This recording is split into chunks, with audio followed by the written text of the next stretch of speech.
What do City of Waterford Brass, Barrack Street Concert Band, De La Salle's Scout Pipe Band, Thomas Francis Marr Fife and Drum Band and Waterford String Ensemble have in common? Well, they all come together as mass bands under the watchful eye of Ger O'Brien, who joins us in studio this morning. It all started out as a one-off gig and has basically become the stuff of legend into their 18th show. Ger, 18 shows on. Good morning, lads. Good morning, Mary. Good morning, Ollie. We're very proud of it. Like all these things, they catch the imagination, but it was meant to be once, as you say. And then it becomes an Anglo-Irish agreement within the Music Federation in Waterford. And then I suppose we all see that the end game part of it is that the musicians stop their world for a couple of hours and someone can get help. And it's just grown, and we try and raise the bar every year, which sometimes, a lot of these big pieces and big arrangements are not easy to get your hands on. Sure. Because different arrangers want payment. That's it, But we managed to do it for quite some time, since 2005.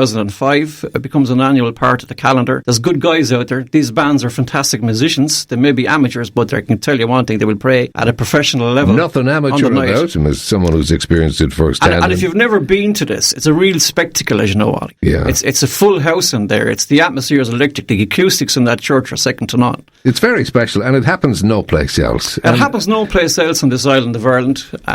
We also have I suppose, the combination of different instruments. Very unique. Which is very, very unique in the one pipe city. Band, concert band. Yeah, we also have a string ensemble, which sort of add a little classical feel to it. We've got a top guy up there, Mark Fitzgerald, who really gives it everything, puts in a great shift, make sure the band are in good nick before we go public. Donna Roach and David Flynn, when they duet together, they're like really nothing else. They've just done a solo concert, David in Garter Lane there last week, and I mentioned Paul Kavanagh. 3 absolute fantastic belters, 3 really top-notch singers. All great people, and as professional as you get. So Donna and David will sing with us, sing with the mass bands, which is a really, really treat for the audience. So we try to diverse. People will hear music from Gloria Estefan, from ABBA, from Snow Patrol, music from the movies, Sound of Music, Carousel. You'll have Frank Sinatra stuff. There's war teams, movie teams, Irish marches.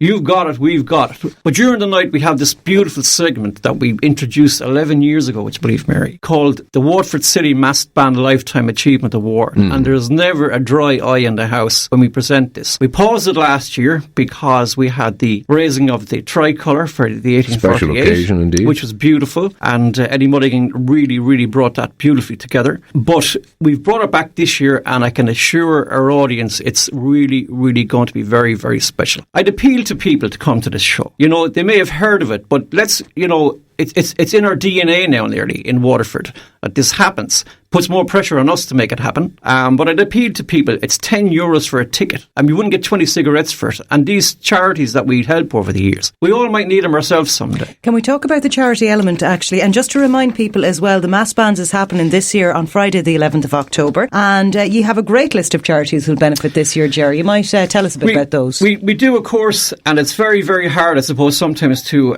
pick them. It's the Helping Hand Waterford. They're a charitable organisation that I suppose are dedicated to helping people in need and homeless. The Waterford Women's Support Network, under the guide of Joe Cregan, Women Supporting Women's Advocacy Services, and the COP Waterford Support Group. They're a charity that support all those living with chronic obstructive pulmonary disease, which is hard, one, I suppose, to say, but imagine to live with that. Absolutely. So these people deserve our help. And I suppose we do this because we want to make them feel that somebody cares. And that because a lot of these charities feel lonely, and also feel lonely to try and keep their head above the water and to keep their profile out there. And this is a lovely way of doing that. So I'd appeal to people to, even if they don't go, a lot of us buy tickets and support things we don't go to, but I think it's a chance for them, and it's a Waterford thing, and all this money stays here. It's not for me or for the band, but they put in their time and stopped their work to do this. And I just think they deserve really great support when we do this. Well, always a sellout, Ger, and just on the subject of tickets,